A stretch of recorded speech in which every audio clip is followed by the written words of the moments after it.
Surrounding your enemy is an important maneuver to master.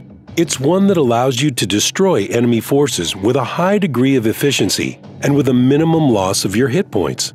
Learning how to perform the surround maneuver will automatically give you an understanding of how best to avoid being surrounded yourself, but you'll also be training for how to escape a surround. The point of the maneuver is to bring local superiority over enemy forces with firepower and position. In World of Tanks, surrounding and overwhelming your enemy is one of the most effective strategies for winning matches. Even the most entrenched enemy can be surrounded. It's simply a matter of timing.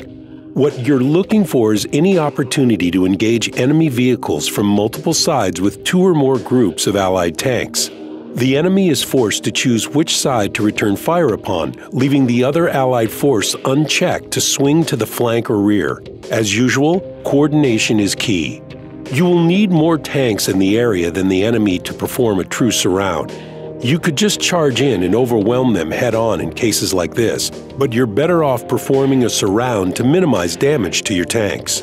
Typically, an advantage is gained by moving the majority of your forces up one flank as a group, leaving a small detachment to bring up the rear of that group and protect the flanks. Use your scouts to gather information about the movement of the enemy and adjust your positions accordingly. Your artillery should always be in a position to cover the rest of your forces.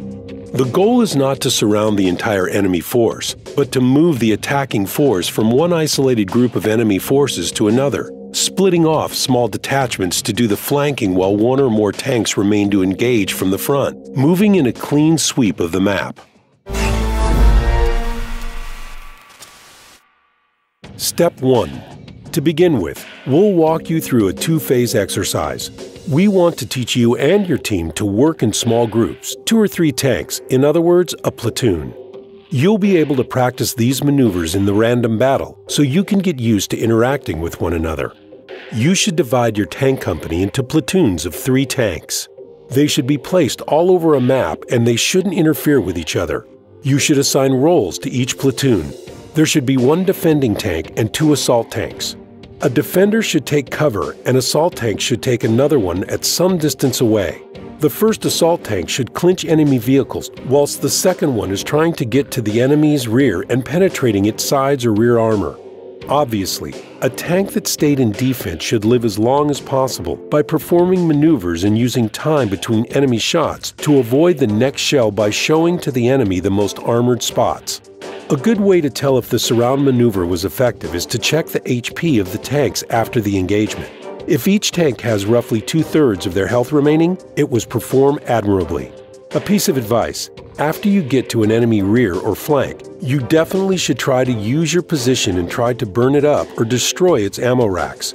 In the first case, you will be able to kill the enemy in a shorter period of time, and with the saved seconds, you may be able to help other members of your tank company. And in the second case, you don't let an enemy use its full fire potential on you, or if you are lucky enough, you will blow it up with a couple of shells. In the second part of this exercise, you'll be splitting the groups into matchups of 3 versus 2. The task remains the same. Players should perform a counterattack. Tanks of the bigger group should surround counterattacking teams in a special way, and don't let a couple of enemies surround any of the 3 battle vehicles.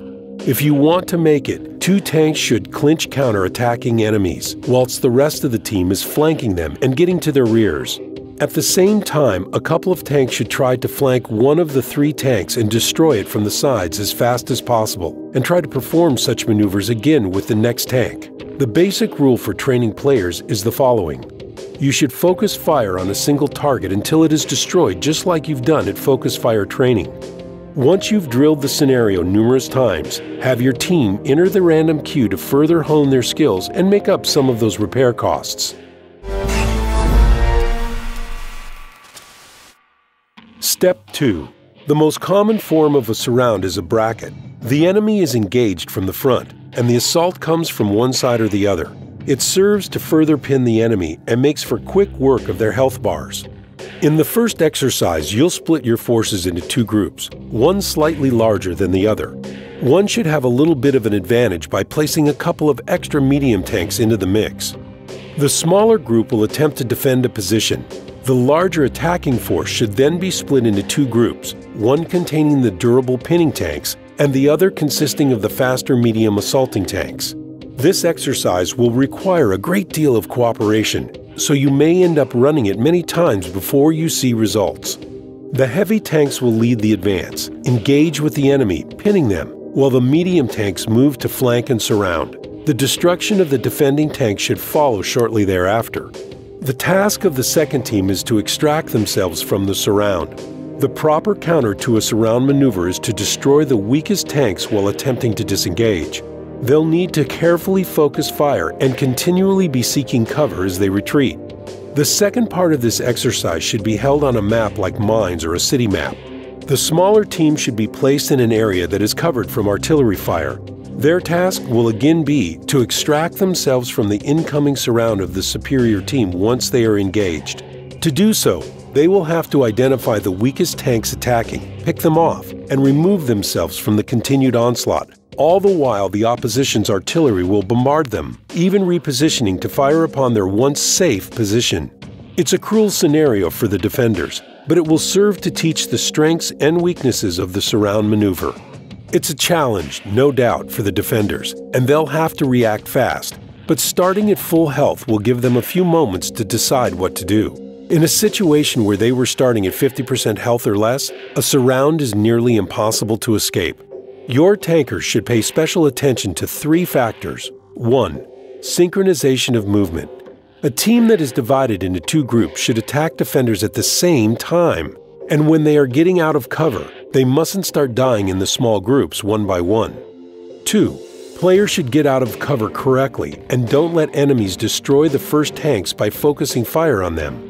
We've already explained to you how you can get out of cover without letting enemies focus their fire on your tanks in the previous episode of Tank Academy. Number 3. At the same time, you should focus your fire at the weakest tanks. For example, those tanks that show rears to you. You should try to burn them or destroy ammo racks. We've already explained how to do it in the first episode of Tank Academy. This concludes our 4th lesson in Tank Academy. Our work here is finished, but your job of training your tankers in the use of a surround maneuver has just begun. Only regular and intense training will drill the information and ability into your troops. We wish you luck on the battlefield and hope that you'll join us for the next Tank Academy lesson. Scouting. Roll out!